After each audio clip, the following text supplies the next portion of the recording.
Hello, hi everybody. Welcome back to another Craft Blend book review. This time we are doing The House on Mango Street by Sandra Cisneros. Yay! Only have three little tabs this time. I think that the thing with John Green is that there were moments where you could stop and think and stuff like that, but this one you just kind of wanted to eat it up, so you didn't really Yes, think. totally agree. So yeah, the reason I wanted to read this book was because, well, I don't know if kids are still learning it today, but it was actually a pretty popular book to learn in school. A lot of kids were reading this, I think in middle school or in high school. I don't remember exactly when. Maybe in even like fifth grade around there.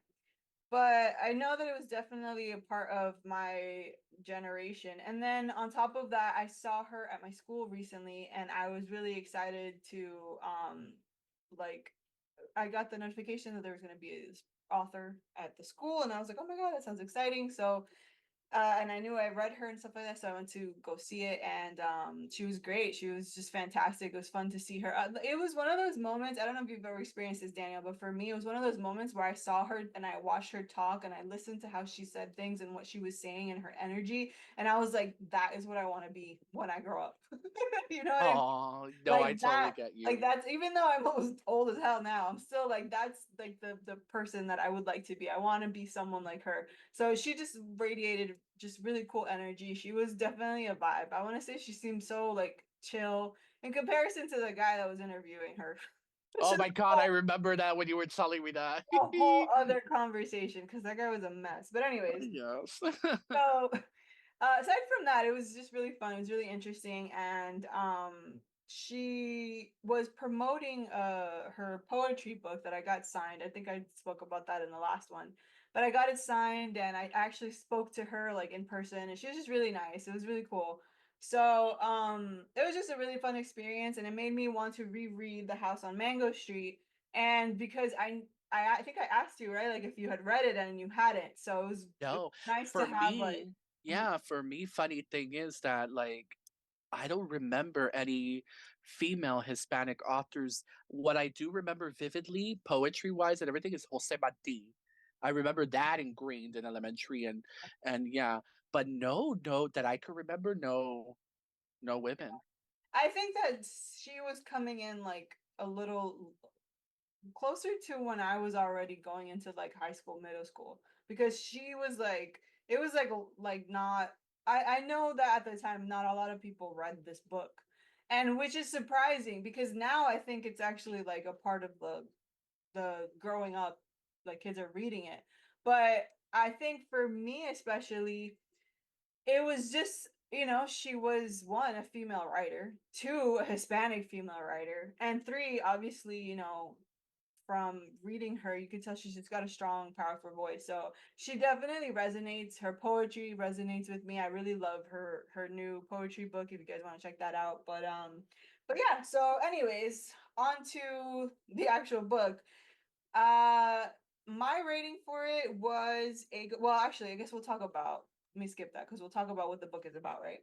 So, The House on Mango Street, it follows a young girl named Esperanza, and Esperanza is basically living on this street with her family on this in this area, and it's predominantly Hispanic. Um, from what I gather, Hispanic low income locations and stuff like that, which is reflective of a lot of us, especially you and me, Daniel. We live in Hialeah, so you have both, right? You have like your richer Hispanic areas, and you have your Yeah, poorer Coral Hispanic Gables. areas. Yeah, exactly. Yeah, so like we experience, I feel like you and I, especially in terms of just living in Florida and in South Miami, you experience the gamut of high income, low income families and what everybody looks like, Yeah, right? yeah. So this is Now, basically. granted, we do there is privilege there. At least we were house. Exactly. Yes, I would say because I we think grew up. Esperanza is an apartment complex. That's how I feel it was. Yeah, maybe Yeah, it was an apartment. Well, I used to live on apartments too. My parents used to live in apartments when I was younger. We moved actually several times before we finally settled in Hialeah, and we had a house. And we were yeah, still renting by that point. We were renting a house. yeah. So I would say like I would want to say my income, not that it really matters, but my family's income at the time was probably like lower. I wouldn't say lower middle class, not super poor, but not, middle class exactly. But we did grow up, like at first I lived in apartments that were a bunch of families, we're all living together, everyone spoke Spanish in like a single community. And then from there, we moved into Hialeah where the houses are, and we've rented a house for a really long time. Aside from that, the book kind of explores that life, the life of a Hispanic growing up in a Hispanic community that kind of sees all kinds of things in America, living the American dream, so to speak. Yeah, So that's, huh? yeah, no, I'm agreeing. I'm going good. Oh, Yeah, okay. All right, so that is the house on Mango Street. So I was gonna say for my rating, I'm going to give it a 4 star. I loved it. It was great. I mean, I don't know if there's anything I can really say other than I think that you should read it and yes, you will find something to relate to and something to connect with. especially how short it is. Exactly. Yeah, like a And it's novella. really easy, simple read, yeah, but powerful. And I think that is Very powerful. that Yeah. is all you can ask for in a book is to be able to read it simply and also have it resonate. Yeah. What about you, Daniel? I rated as well, 4 stars within my whole numbers. But and then when I go because I have Goodreads, it's full stars, so it's 4. But then my analytical story graph that I use as well, that one it's 3.75. Okay. So it's really great for the time, and it's um with a question later on, I'll go more into depth. We do get that question of like the do we like the format of the book? That I will get why maybe it loses to 0.25 stars, but I do think it's necessary for schools as well for educational settings, and I really really enjoyed it. Okay.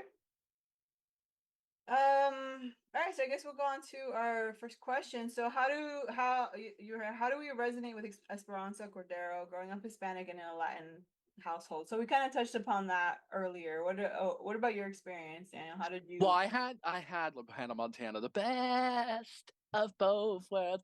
My grandma is more old generation Hispanic, so she had like her house, her husband, white picket fence, everything. My mom was more of the one who struggled apartment to apartment, but I always had the concrete of my grandma's house. So, but I did see my mom struggle of apartment to apartment and having, multiple neighbors and just like, the misogyny and all of that we'll get into later on and stuff like that. But yeah, with the growing up in a Latin household, it's rough. I don't like to shit on all Hispanic, of our upbringing or anything, but I think everybody has their like things within their own cultures and within their own identity and stuff like that. But like, oh, this book, like even with it be like middle grade, or is it middle grade? I think it would be considered middle grade. But like she tells the truth. She tells the truth. There's a lot of things there that experiences that I've had similar experiences as well as Esperanza. right?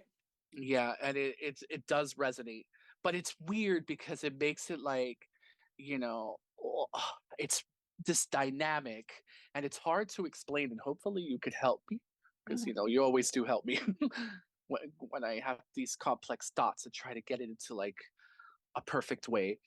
I because we had to put it in context of this is one of the first times like a Hispanic writer is doing that type of story. And then she does shine a lot on the negative sides. Yeah, And then, but it is real and it is legit and it can't be skipped. right. But it's like if somebody on the outside only reads this, they'll be like, damn, you get me? Yeah. So it's like, I do wish maybe, but everybody's author intent, she does not have to only write about happiness. She does write, there are parts that are happy and stuff, but she gets real. So it's like it's like damn, the book does make me sad by the end, especially that I read it twice, once in English and once in Spanish. So I'm like the second time in Spanish it hit me even harder. I was like, damn. Yeah. But yeah, I agree with, especially with the ending, the way that it ends. I think for me especially, it's a little different because not different, but like reinforced because of how my situation was. I did grow up in the same exact way, right? We grew up in Hispanic locations with Hispanic people around us. We spoke Spanish and English, right? We also were there's an integration of, I don't know if this happened for you, but for me and my family, there was an integration of speak English. You are here in America, you speak English, and we speak Spanish in our household, but at the end of the day, like you consider yourself an American. So like it was hard for me in that sense to relate because while we did have like I said, I mean, I grew up Hispanic, but there was still like that kind of like I don't know if it's an immigrant thing maybe or just specific to my family where you kind of like almost like separate yourself from your immigrant past, right? Like you're Yeah, no longer that. You're an American living in America, you know? And I don't know if I'm explaining myself well, but that's kind of like the world that I grew up in. So yeah, like I related because I saw these things and I was a part of it, but then also I think for my way of like living and growing up, I was a little sheltered from a lot of it because of how my family was more like, oh, just like you're yeah. focus on your American side, not Hispanic. Yeah, exactly. And with me, it was kind of the same. And that's why at the top of the show, I mentioned a lot of privilege because Esperanza is Mexican American, which could be a totally different experience from a Cuban American. Yeah. Or So from while, yeah, because we like with Esperanza and her family, like we don't really go and delve into their past too much, but we don't know if they like crossed the frontera or right. any of that. But we do know that one of their cousins does get deported in the story. So that's one reality they have. While me, Cuban reality, um, Cuban Americans at the time, because all those laws changed recently within the last maybe decade, but there was like dry foot, wet foot, that you become an American citizen once if you were able to escape the island of Cuba and touch the surface of Florida or any surface. So it's like we don't have that fear of deportation. So Right. there's that element, not with Esperanza because she was born here, Yeah. like, and stuff like that. Right. So, but with at least the characters surrounding her, there is that fear with cousins or other neighbors. Right. Well, So yeah, there, that's what I was gonna say that for me, like that's where I think that is kind of what I was trying to say is that for me, I was born in America. While my family, all of my family, even my siblings were born in Nicaragua.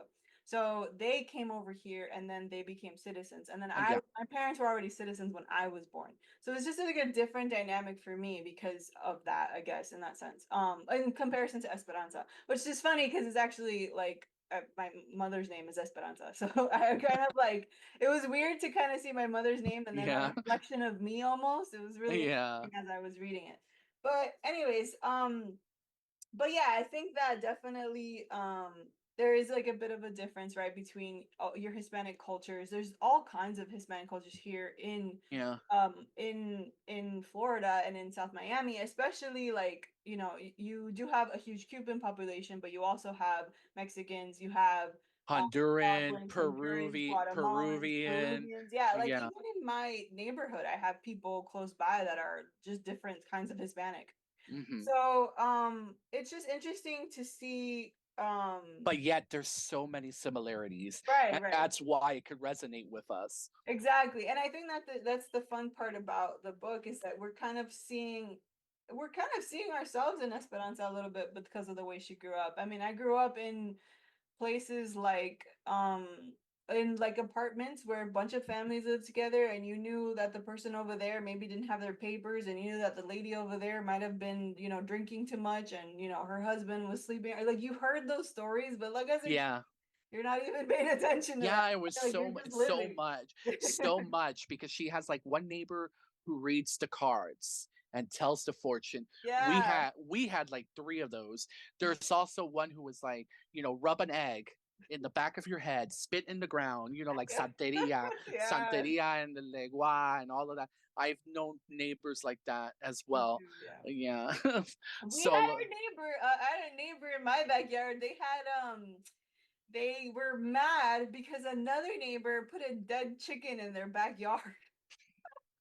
It was crazy, but that's like the kind of stuff that you grow up with, right? Like you're hearing, like I just imagine like someone who is not of that kind of like Central American, Caribbean kind of like ideas, right? Like they're not Yeah. experiencing that. But here we are, like I know what the dead chicken means, you know what I Yeah. mean? So it's like it was interesting just to kind of like see. I feel like in that sense there is a bit of a difference because of how Cuban, Hialeah is. So Yeah. it's definitely more Cuban centered, I think. So you do get more of a Cuban experience than I think other cultures, but there are just so many there that it all kind of enmeshes together. Yeah, it meshes together and we all kind of raise each other, Exactly. even within those dynamics, because of regardless, it's that, we're in that situation. All right, so on to our next questions. I feel like we went on and on with that one. Do you want to talk about the format of the book? So how did you feel about the format and the details to I be? remember telling you, I'm like, I love her writing, but I want like a full-on novel because the little vignettes drove me a little bit nuts because Yeah, some chapters could be like 2 or 3 pages, but that's a testament to the writer that even with 2 pages, she makes an impact and yeah, she makes such vivid picture and such vivid points and such like great storytelling. But at the same time, it's so many stories that not that it gets muffled, but it kind of does. It doesn't have room to breathe. That's why I think it would like use, but if it's like a greatest hits of Hispanic culture, like an album, it's a greatest hits and touches yeah. on many topics, but it's like so many that you can't like totally stand still. And then also there's passages of time and then also going back in time, like memories, like flows of like, so the narrative is still very coherent and very linear, but at the same time, not that you get confused because overall it's just life, an experience, esperanzas, out and She center, grew up, and also that she is the main character that keeps it grounded.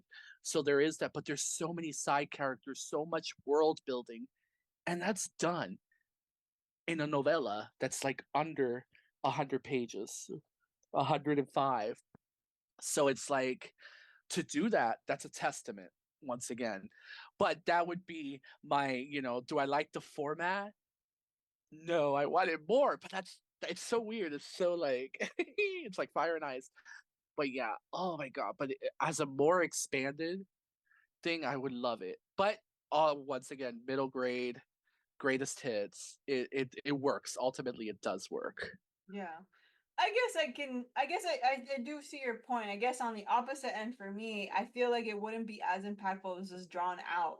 Because I think the point is the impact to like these are snippets of time, like boom, here's a firework of this, a firework of that. You're not really supposed to I guess settle into it because I feel like that's the point of Esperanza. She never really settled into it until she left like the area, There was always tumultuous situations going on, which I could kind of understand. So, but yeah, I do agree that there might have been moments where like you were saying where it just you couldn't like you needed like with John Green, you had a moment where you were like okay, like let me think about that. Let me experience Yeah. it. Let me feel it. Well, with this one, you kind of moved on to the next thing Yeah, super I quick. love the smell of my mom's bread. I'm doing like a random example. And in the next chapter, girls used to flirt with the boys. And one time Sally got into a car with a boy. And Yeah, then, later on, she just married him and he was bad to her. yeah. I love riding my bikes in the alley. Like, it's like, wait, go back to Sally. Why? He like drops these But truth then again, bombs. if you think about it, though, I mean, when you think about our upbringing, think about what we remember. There's nothing. I don't remember anything in a long, drawn out way. In my Yeah, childhood, it's very, I it get was you. whatever hit you was what you Yeah, that's remembered. So Yeah, I, it's that I guess I childlike kind of, wonder. It has yeah, that feel to it, yeah, exactly. especially since it is It middle is, grade. yeah, it is Yeah, I could see it as like, not Diary of a Wimpy Kid, but just like in that tone of like a kid a going through kid. all of Yeah, this. Yeah, and that's ultimately what it is. But some of yeah. the subject matters, I'm like, damn. But we went through those. No, we We went through experienced those. them. Yeah, I was gonna say like I've heard I've been a part of and heard these stories like in my Yeah. neighborhood. So like yeah, I mean, but I can understand it. There does seem to be like a need to kind of breathe from certain things. but But yeah, but ultimately, I yeah, get but you. ultimately it does what it's supposed to do, I It guess. does what it's supposed to. Yeah, it's just, yeah, overall we both still love it. It's just we have differing opinions on that, like you know, just like the format of it. You overall really enjoyed it, you know, while I wanted more time to breathe within the more darker Yeah. themes. I mean, that's also my ADHD. Yeah, me, I'm Hurry like, up. yeah, Anyways, but anyway, so I guess the next question we were going to talk about was the themes of generational trauma and the cycle of misogyny keeping women down. yeah, So, I was just gonna start off with saying, like, I think that is in essence Sandra Cisneros, where she feels that she is a feminist. She feels herself that she has kind of like this almost like how would you say, almost this like that she needs to be that person, because she experiences, she's a woman in this life, and so she wants women to experience something different. And I feel like that is resonating in, like, that resonates in most of her work, is that she wants to kind of focus on what women go through in Hispanic households, and also that they can experience more than that. um so was there anything specific you wanted to talk about in this question? the generational trauma. Yeah, that it's realistic to life, and then this is where I'm gonna come into a point where it's like I'm is a little bit of trepidation, but I want to make my point clear. It goes back to like there's a lot of like sad moments and stuff like that. And then I can't really think of a positive male character at all in the book, other than maybe her father, Mm-hmm. and that's a little bit. And it's not a complaint because realistically men are trash most of the time. Most of the time. So like, and then going with my own experience with stepdads and men in general, like there are a lot of those sad moments, you Yeah. know. So like with the trend, it's important. It's important. It's not she shouldn't write.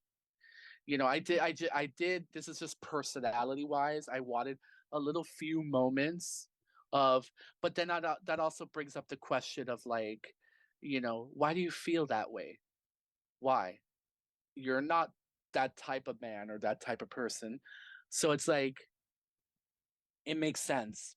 So with the misogyny in the book, it's like, oh my God, especially with like creepy uncles and stuff like that. And that was also, because, I'm gay in real life. So, I had creepy uncles like that too. And then like a lot of her little, like, give me a little kiss here. Come on, sit on uncle's lap. And it did trigger those parts. So that's content warning on those sections of the book. And it's real to life, and Yeah. it's selfish for me to want her like want happier moments. It's just disassociating, Yeah. and but that's a personal thing of like what I tell you. I'm like, when the older I'm getting, I want happier things sometimes. Yeah. So like those sections were a little bit rougher, but yeah, and then it kind of does suck because it still exists, and we always complain, and we always, because now I have a niece and nephew in the world. So a lot of these themes and this generational trauma hasn't ended. Yeah. And it's still the whole boys are blue, girls are pink, which is generalized in even, other cultures, and also with white people and all of that. And but like in Hispanic culture, oh my God, boy and girl is like definitive. It's like like if you break any of the binary, it's like, oh, it's like horrendous. Right. And it's so true because it's also sad when, at the beginning of the book, she has brothers and she has guy friends. And there's a shift. When they're all kids, it's like wonderful and they're all exploring together. But then when it starts to go that, preteen, teen era, it starts to divide. Yeah. And Esperanza feels that, especially if she feels different too from her other girlfriends, like and sisters too. So Yeah. Yeah. How do you feel about some of the themes explored? I mean, for me, it's easier to connect to. Obviously, I am a Hispanic woman that grew up Yeah. in that kind of an environment. And just speaking from having siblings, it does change. Even though like my brother was older than I was, when I was a little kid, my relationship with him was a little more solid. But I think once I hit puberty, it's when things got a little different. And not so much because of anything nefarious, but just because I was now a girl, you know? So our relationship no longer could be like just siblings. It was now that's a boy, you're a girl kind of thing. And it's something that we grow up with as kids.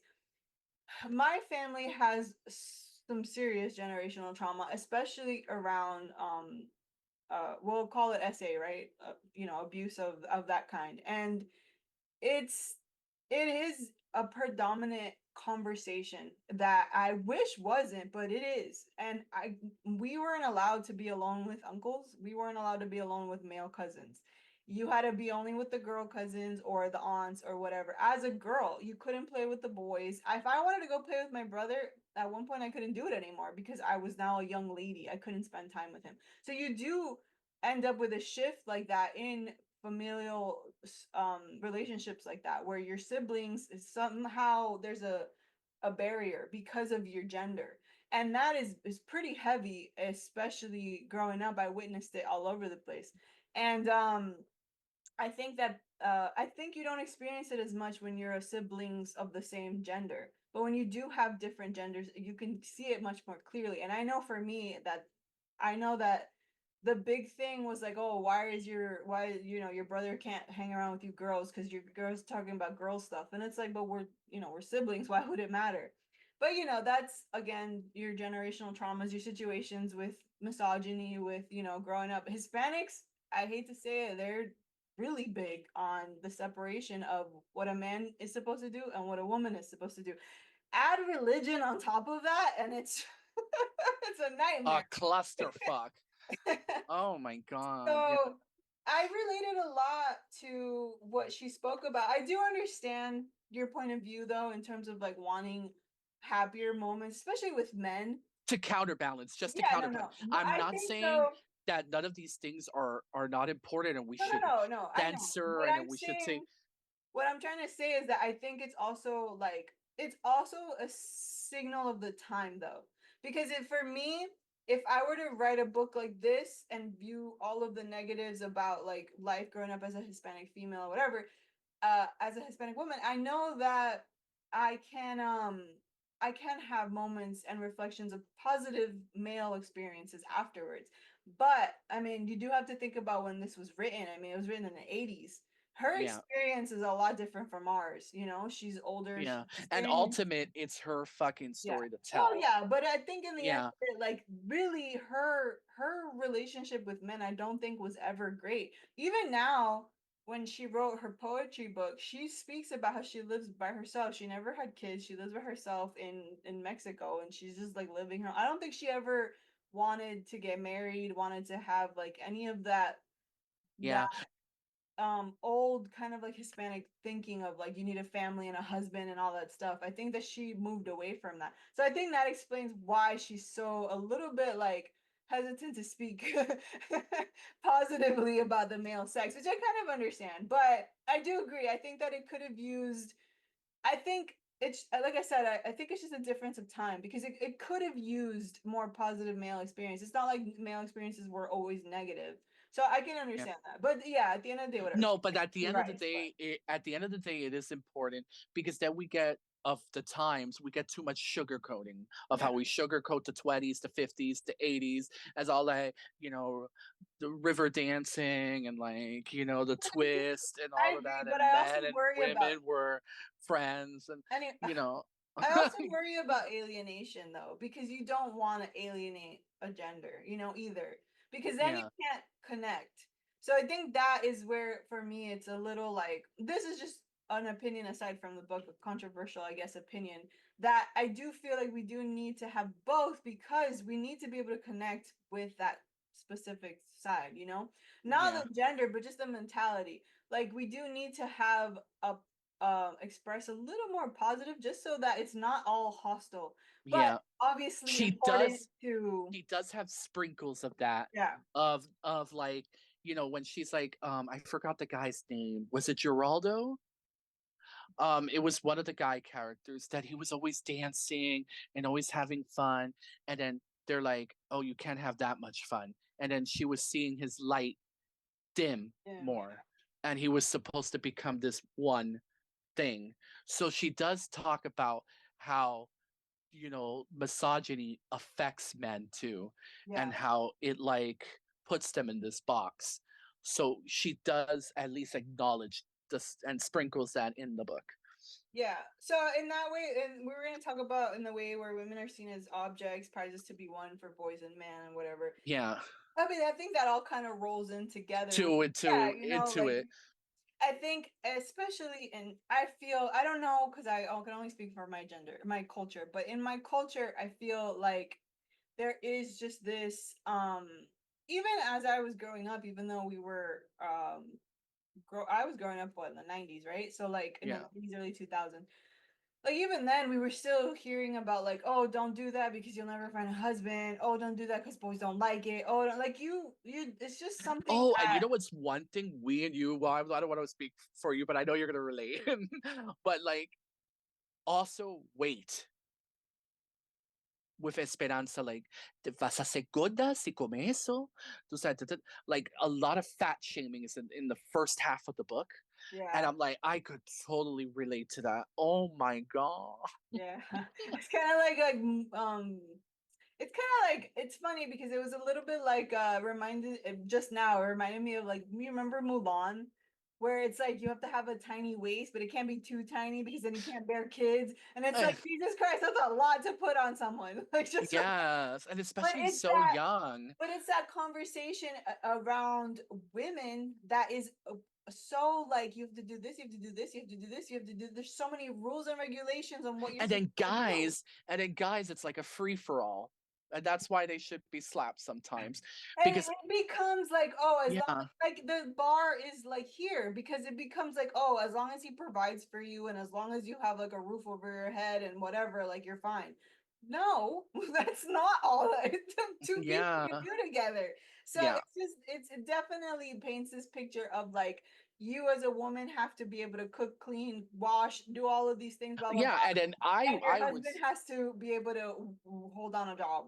And that's yeah, and I would see that with my female cousins, and all of that. It's like, oh, you have to make the plate of food for your brothers or for your dad. that Like still happens in my that's family. still It exactly like still they told happens. that to my The 5-year-old niece. I'm like, the girls, bitch. the women, and it just like it's funny because you see it, right? As a person who can introspect see it, right? But then there's no changing that because it's so integral to what it is to It's grow up ingrained. Hispanic. So it's like you grew up, that is that's just with the scene, right? The men were over there talking and drinking beer and talking a bunch of shit. The women were in the kitchen cooking, cleaning, getting the place ready for men. I grew up, so many of my family households did that. And like not just mine, it was my cousins, my friends, everybody around me had the same kind of like idea. The women were together, the men were apart. And it's just I mean, it's a cultural thing that happens in all kinds of cultures. I Yeah, know of different cultures that also experience the same thing, but it's just this, it's systemic. It's an yeah. But it's just overall this funny, problem. yeah. But it's just a funny idea to me that we also like. There's nothing you can really do to change it. So what can like in that moment you just kind of like have to end up kind of perpetuating it because like what are you gonna do, right? Yeah. So Like like when men don't believe like women's stories and everything, it's because I'm guessing sometimes, being a queer person, I could live in both spaces. So like all my girlfriends, like all my female friends, oh my God, they've been catcalled, they've been, harassed, essayed, all those things. And I'm not going to talk to individual experiences, but just as a whole. yeah. And it's like, how can men not see that? Like, if a woman walks out of a gym and she clutches her purse or she has the taser and stuff like, that world exists and I see it. It's clear as day to me. It Yeah. is so clear as day because they would be in the this is no names. But like when me and one of my best girlfriends uh at 14, a car and a 25-year-old man, oh, mamacita, get into my car. Like, and then it's like, bitch, she's like 14, 15. Like, you're like, what? I just, Yeah, I mean, I know I've had my stories. I mean, I at 11 was followed by a taxi guy who was just like saw me walking down the street, was following me. yes, I'm like, Esperanza I'm talking experiences about like all of this. 11. I'm like a child literally still. But yeah, you have those moments, you have those experiences, so you hear them. And I think that that was kind of like her whole thing in the book. I mean, she does kind of like this book is essentially like she does dedicate it to women, right? Like the women in her life, the women Yeah, that she learned exactly. about growing up. And I think that's what I really always liked about Sandra Cisneros is that, she has this ability to kind of like just to highlight the hardness of a Hispanic woman in contrast to like the misogyny, the issues that we have growing up on spite of all of that and how you can kind of overcome it. I think that's kind of like something that I've always enjoyed about her writing and just like the way she wrote it.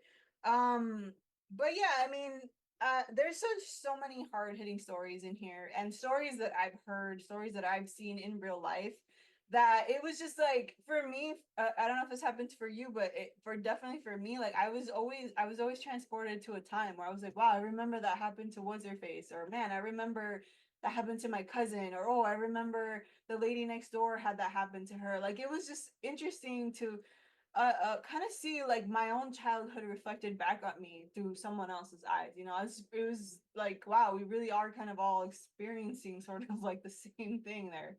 Yeah. And then I'm just happy, with like at least now we're getting to learn a lot more.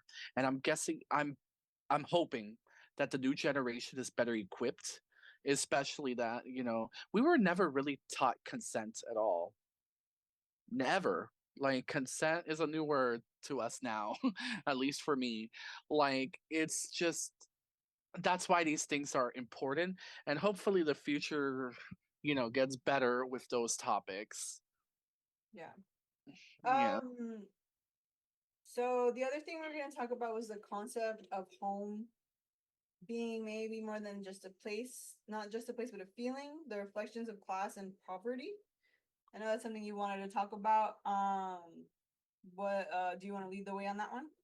Yeah, it's just like, we all get that feeling sometimes that we don't want to be in this predicament or in this place. And we always, the dream aspect of things, especially with media, like because Esperanza talks about that with movies. She has that slight, like nostalgic feeling for something that really doesn't exist.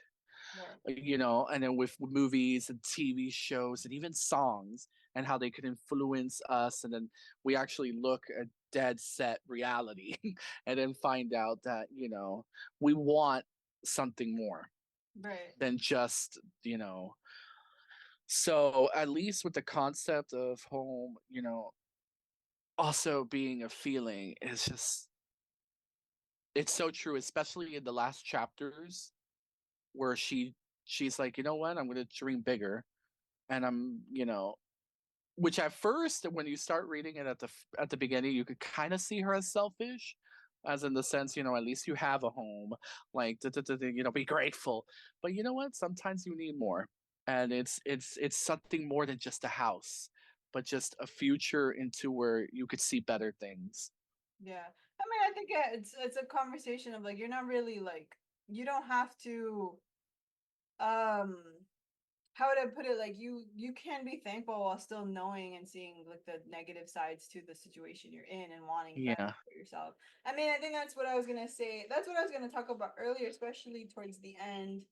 Um, when she talks about the ones that she left behind, like leaving and going out, I found myself connecting also to that myself because I have experiences from my childhood of how certain relatives lived live their lives currently. You know what I mean? How I see the way that they live their lives is still kind of enmeshed in that Hispanic ideology of what is supposed to be a household, what is supposed to be between a man and a woman, what a man is supposed to do for her husband, I mean for his wife, what a wife is supposed to do for her husband, that kind of stuff. I still see it in my relatives and in my background. And so like I think for me it was growing up, I don't know.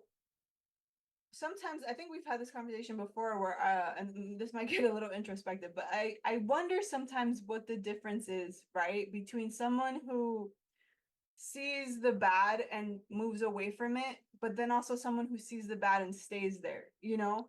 And like what is in that in between space where you make the choice to be different, you know? And I think that I don't really know what that is myself, but I do know and I feel for myself that that's what I wanted to do. I wanted to shift away from that life.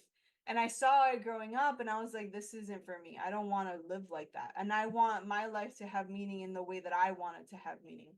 So like I can understand having like this need to um connect and stay within like your family, your culture, your upbringing, but then also like having to pull away from it for me for your own betterment, for your own sake, for and leaving people maybe that you know you want to take with you but you can't because they're so stuck in that kind of like past mentality, right?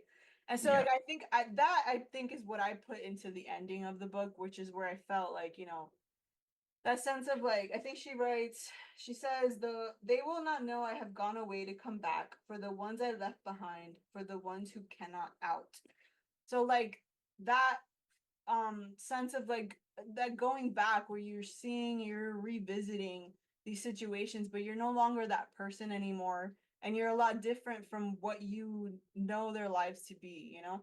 I don't know, it was just a great way to finish the book, I think. And like it No, really it was, but it still leaves, like I said, it leaves you with like a it's an upper, but it's also like a downer. hmm, At least for me, that's my yeah, feeling of it. So like it's like, but that's introspective to each reader and how what they take from the story and what they take. So for me, it was like, damn, yeah. like I think that we were gonna talk about like class and poverty and stuff like that. So I think we touched upon it a little bit at the beginning where we were talking about how we kind of grew up in like that middle area of not really poor but not really having a lot of money.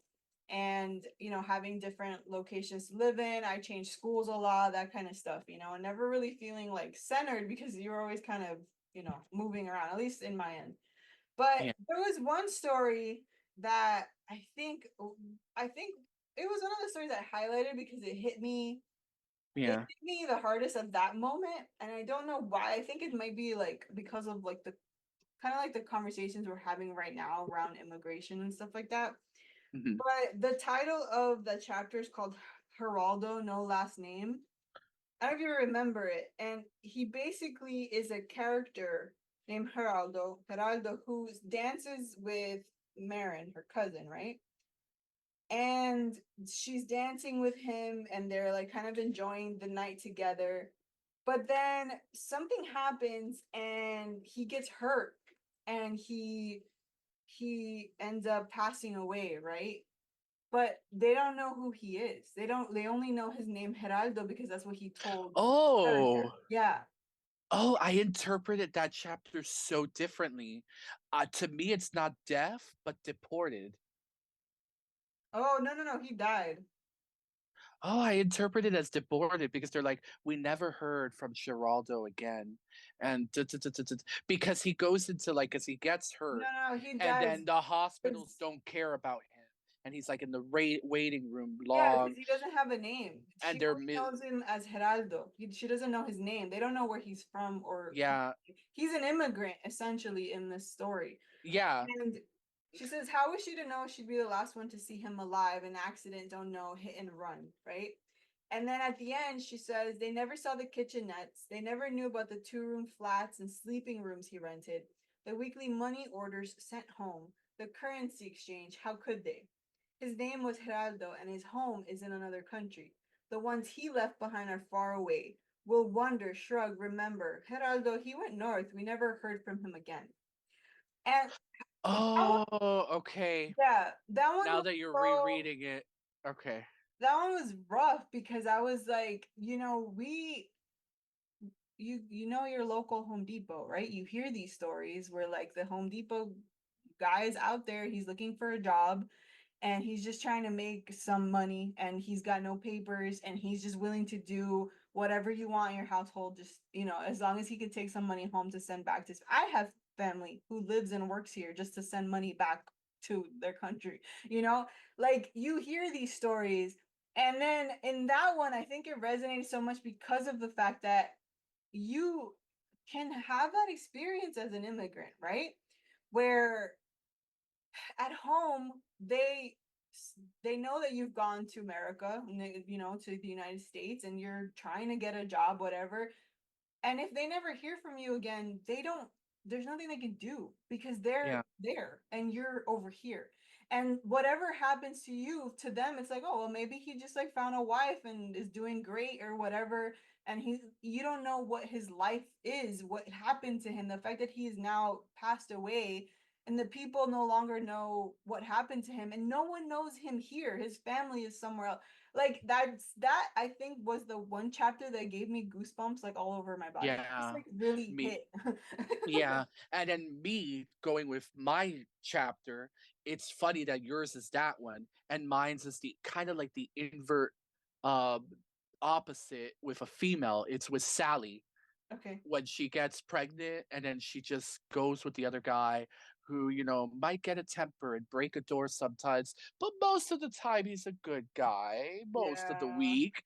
And then she's always bored in the house and then He she's never not lets allowed her to. leave. Yeah. And then, in my life, I've had some cousins. I don't know about them anymore. They're like in a domestic violence situation and we just never hear from them again. And it's that like that one like resonated so hard. And it's just so funny that the two chapters, not funny, coincidental, that yours it's like just that of not knowing the person anymore and then just like how quickly life can like diverge like that. But yeah, I mean, look, we've talked so much about it at this point. There's just so much to talk about and so much Yeah, it's like so much. there's so much to look at and so much to kind of gather. I mean, we could probably talk about this book for some more hours just on And it's just freaking middle it's grade. tiny, right? Like it's a tiny ass book, but you could probably It's keep talking. You could probably sit there and like navigate and just, magnifying glass every single chapter just to see what's in there. And she's just yeah. explodes so much information in such a like interesting and introspective way that I mean I couldn't help but keep reading it and stay stuck to the book. Yeah. Yeah. You gobble it up. It's like so, especially though the chapters are short. Yeah. So I think at the end of it all, if you are, even if you're like not an immigrant, don't know the immigrant experience, don't know the Hispanic experience, and I think you could still find something to connect to in the book. I mean, I think everybody in any Especially women. yeah, I think especially women, but I think yeah, and anybody in growing up, you hear stories, you may not have connected to them when you were younger, but you grow older and you're like, wow, I didn't realize what that was then. And now like I understand it differently. And I think that that's just an interesting way to for her to have done the book. It kind of highlights that you're young, you're growing up, you're seeing these things, you're not understanding what's happening until you get older and you're like, oh, that's what everybody was saying or that's what that meant, and then you see things in a different light and it kind of like it just really highlights the human experience. I think it's just really neat. But yeah, especially I think focuses on women and what they grew up with and how they experienced life, Hispanic women especially. But I think that even in that case anybody should read this and just kind of maybe hear like the women in your life and the conversations that they're having and what whether or not they've even experienced anything. I think this is a book that could have you have conversations with the people in Yeah. your life to learn about them, to learn about did you experience this? How do you feel about this? Do you see this way? I just think it just I don't know. This book was great and I think she did It a is good job. great. It I is have great. nothing else. I'm just gushing over it, so I'll let you talk, Daniel. No, it's funny that you mentioned about like, talking to your parents and getting to know their stories and all of that, which is funny because like you were talking earlier about the times and stuff like that. Because there's been this like TikTok trend, I don't know if you've seen it, where like parents will kids will ask their grandma, like, how did you meet Papa or whatever? Oh, he kept Oh harassing yeah, me I down the see it. I street. remember that. And Yeah. those stories remind me of like real stories because my grandma has something kind of similar. Like, that she Yeah, was like younger. he loved me so much that he kidnapped me in the middle. Yeah, I'm like, like, wait a second, Grandma. Grandma, are you okay? Grandma, you know that's like You know bad, what? right? Like now, that would not be romantic. Exactly that. Like that's why I can't like I don't like the Notebook. I think he's too Yeah, Yeah, I think he's too toxic. The Ryan Gosling character, like the way he climbed that Ferris wheel to get. I'll be like, no, I cried though in the Notebook. I'm sorry. no, I I didn't. felt, Does that I make me a cried. bad I think that no, I don't know. The way you're describing it, it sounds like I'm the bad person. person? I cried. No, because everybody and their mama loves it, and I'm like, I don't like Ryan Gosling's character that much. Like, No, and then, I but you think see how we romanticize that? It's so weird. I guess it depends because I didn't see him as like a horrible person. He didn't do anything like he didn't beat her or anything. But I he mean, they were like he they doesn't had like know. I He'll want to say grab they her had like arm a. forcefully and he will like spit yell in her face, you I know. mean, that's just Ryan Gosling, I think. No, but I get you. I get you. I mean, I don't know. I didn't see it. I didn't really see it as a bad thing. I felt like they were both kind of crazy in their own rights. But yeah, Yeah. I get what you're saying. It is a bit. It's a bit of like that whole Colleen Hoover thing where you're romanticizing something that maybe is not is a little toxic. Maybe we should be romanticizing that. Oh my God. We're gonna do It Ends With Us next month. Can you imagine? Oh my God. I secretly actually do want to read it to at least like, but Oh maybe yeah. I guess the caveat I will put is this is a heavy book, so trigger warnings galore. You're gonna have a lot of conversations. They're not super heavy, but they're enough to kind of trigger you if you've had experiences in some of these things. So definitely go in it with the mindset that, at the end of the day, women have their stories and they're not great a lot of the time, and they're sometimes sad, and that's what she's writing about, the sad, not great stories that some women experience as they were growing up. yeah. But yeah, so that's it, I guess, for our Sandra Cisneros The House on Mango Street review. We enjoyed it. I think you should read it. And I hope you pick it up and let us know what you think about it and everything like that. All right, so for our next book, we're going to be doing another Mexican American, right? Author? And Yes. this book is called The Mexican Gothic. Yes. Not Gothica. That I Mexican always say. Gothic, yeah. Gothic. Which and Daniel's already read. I started reading and I am enjoying the heck out of it. So hopefully it and Let's see. we both like it and I'm enjoying it so far. We'll talk about that next time. And yeah, I guess that's it for us. Bye, See you guys. guys.